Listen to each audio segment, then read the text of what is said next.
గుండుదేవర వెంకటేశ్వర స్వామి అయ్యప్పగారిపల్లి పంచాయతీ ప్రస్తావన మాజీ sarpanch Kalluri Indrani Nagaraju Naidu, Kalluri Venkatadri Naidu, market committee director Chandrasekhar Naidu, మాజీ తెలుగుదేశం పార్టీ గ్రామ కమిటీ అధ్యక్షులు అద్దంకి నాగరాజు నాయుడు, మాజీ water shed chairman Yellanki Indrasena Naidu, మాజీ సింగిల్ విండో అధ్యక్షులు, మాజీ సర్పంచ్ అలాగే చిత్తూరు జిల్లా వాణిజ్య విభాగ అధ్యక్షులు హిమగిరి నాయుడు ప్రస్తావన తెలుపుతూ 2019 సంవత్సరం తెలుగుదేశం పార్టీ అధికారంలో ఉన్న సందర్భంలో అయ్యప్పగారిపల్లి పంచాయతీ నందు అనేక అభివృద్ధి కార్యక్రమాలు చేయడం జరిగింది.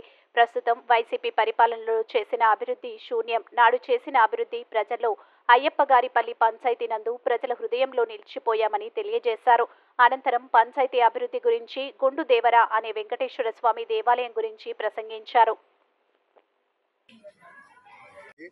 2019 వరకు తెలుగుదేశం ప్రభుత్వం అధికారంలో ఉన్నప్పుడు నారా చంద్రబాబు నాయుడు ముఖ్యమంత్రిగా ఉన్నప్పుడు అయ్యప్పగారిపల్లి గ్రామ పంచాయతీకి గాను దాదాపు 4 నుండి 5 కోట్ల రూపాయల నిధులు సపరేట్గా పంపించి మా అన్ని గ్రామాలకు Ayyappagaripalli Arundhativada, Ayyappagaripalli Harijanawada, Ayyappagaripalli BC colony, Ayyappagaripalli ST colony, Kondakindapalli, Kapupalli, Andravaripalli ST colony, Andravaripalli Harijanawada, Vinayakapuram, Thotavaripalli BC colony, Thotavaripalli Arundhativada వీటికన్నిటికి కలిపి తర్వాత కోట్లపల్లి నుండి కొండకిందపల్లి వరకు దాదాపు 4 కిలోమీటర్లుగా 2 కోట్ల రూపాయల నిధులు మంత్రి అమర్నాథ్ రెడ్డి సహకారంతో బీటీ రోడ్డు వేయడం జరిగింది.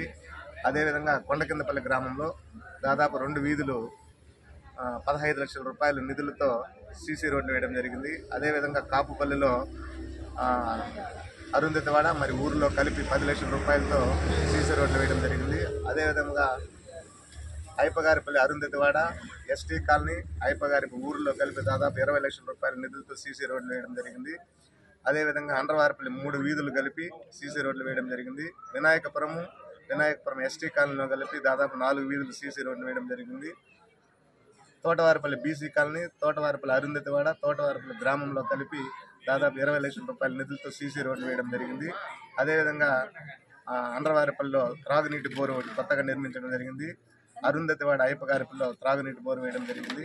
శ్రీ మల్లేశ్వర స్వామి కొండ దగ్గర పంచాయతీ నిధులతో త్రాగునీటి బోరు వేయడం జరిగింది. అదిగాక దాదాపు వృద్ధులకు చాలామందికి వృద్ధాప్య పెన్షన్లు కానీ మామూలు పెన్షన్లు కానీ ఏది అడిగినా ఎవరెవరికి ఎలిజిబిలిటీ అందరికీ పక్షపాతం లేకుండా ఏ పార్టీ అయినా సరే అందరికి కానీ ఇచ్చారు. కానీ ఈ 2019 నుండి ఈ 4 సంవత్సరాల 10 నెలల్లో దాదాపు ఏ మాత్రం ఒక్క తట్ట ఇసుక కానీ సిమెంట్ కానీ వేసిన పాపాన ఈ జగన్ ప్రభుత్వం పోలేదు. అర్హులు ఉన్న వారికి కూడా పెన్షన్లు ఇవ్వడం లేదు. కార్డులు కానీ రైస్ కార్డులు కానీ ఏది కానీ ఇవ్వడం లేదు.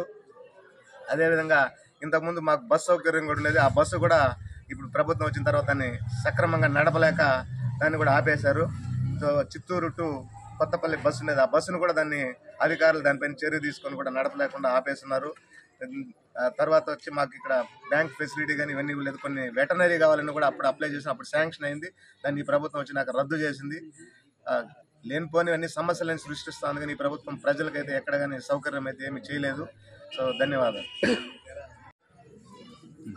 గుండుదేవుడు అనే గుడి 175 సంవత్సరాలకు ముందు వెంగమనాయుడు అనే ఆయనకు కలలో వచ్చి ఆ గుడి నిర్మాణం జరిగింది.